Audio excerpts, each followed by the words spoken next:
Modern technology and innovations allow today's farmers and ranchers to grow a lot more food than even a generation ago, while taking great care of their animals and the land on which they rely.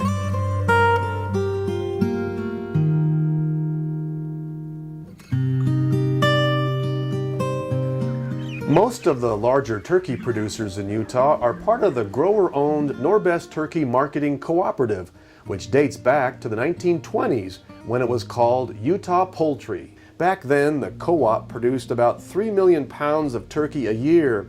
Now, 49 farmers produce a total of 125 million pounds a year.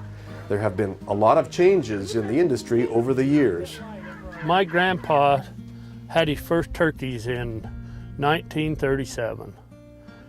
And my dad's job when he was in high school was to go up in the summer, and they took an old sheep camp wagon up, and he would herd the turkeys. They free-ranged them out in the hills, and he'd herd them and make sure that the predators didn't get in them. And they raised turkeys seasonal. The turkeys would be, only raised at when it was in the warm time of the month. Some of them would even range them in the cedar trees. They'd put the range feeders out in the cedars and just build a wire pen and range the turkeys out. Other growers would keep their turkeys in three-sided buildings called range sheds. It's only been recently that the turkeys have been kept inside all the time. But we used to turn the turkeys out. We fed them outside. They was a different breed. They had to be outside to get the exercise that they needed. The turkeys now are bred for more indoor housing. They're kept inside 100% of the time, and they're completely controlled environment. They have cool misters that keep them cool in the summer. It's a lot easier to raise turkeys under this environment. With the turkeys protected from predators and diseases spread by wild birds, mortality is far less than in generations past. Improvements in equipment and management practices will continue to play large roles in the future success of the turkey industry in Utah. Tunnel ventilation's one that's, you didn't really hear much about 6 years ago, and now that's the practice that, that the best management practices that's out there. As far as equipment, the equipment changes every year.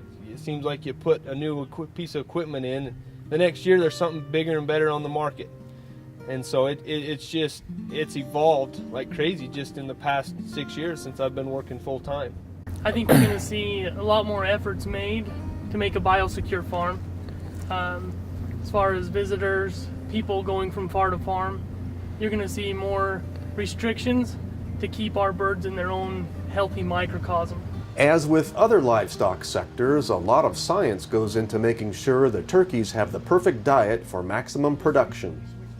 Our diet is so complex.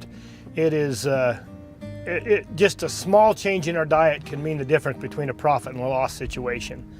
And the ingredients they put in can change your what happens to the turkeys, if they're going to be, how they're going to react to disease, how they're going to stress. If you stress these things any at all, then E. coli can take over and you can have devastating loss within a short period of time. And that all changes with feed and the quality of the feed. Along with advancements in production and animal care, the industry is always working to take better care of the environment. Just putting these turkeys inside housing has made a huge difference on the environment. If you went into our valley, even as little as 5 years ago, there would be a dust cloud that would follow the valley every evening and every morning.